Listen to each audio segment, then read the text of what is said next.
আসসালামু আলাইকুম আমার প্রিয় বন্ধুরা, কেমন আছেন সবাই? তো আমি এখন তালের ডিজিটাল ভাইরাল মিষ্টি কুমড়া ডিজাইন যে পিঠাটা আছে সেটাই শেয়ার করব। তার জন্য আমি নারকেলের পুর তৈরি করেছি। নারকেলটা আমি চিনি দিয়ে ভালোভাবে জাল করেছি, পানিটা শুকিয়ে নিয়েছি।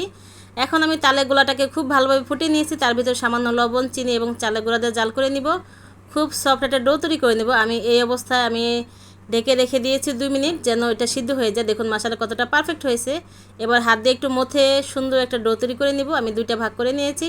একটা দিয়ে আমি নকশি পিঠা করবো, একটা দিয়ে আমি এবার মিষ্টি কুমড়া ডিজাইনের যে পিঠাটা আছে সেটাই তৈরি করে দেখাবো। দেখুন আমি কীভাবে করি। হাতের সাহায্যে আমি এটাকে একটু মেলে নিয়েছি। ভিতরে দিয়ে দিলাম আমার সেই নারকেল চিনির পুর। আবার মুখটা বন্ধ করে দিয়ে আবার হাতের সাহায্যে গোল করে আমি নিচ্ছি। দেখুন এবার বোটা ডিজাইন করে নিলাম এবং মিষ্টি কুমড়া শেপ করে নিয়েছি এটা চামচের সাহায্যে। এখন বোটাটার ভিতরে একটা আমি লং বসিয়ে দিলাম, হয়ে গেল আমার মিষ্টি কুমড়া রেডি। তো এবার ভাপে দেওয়ার পালা।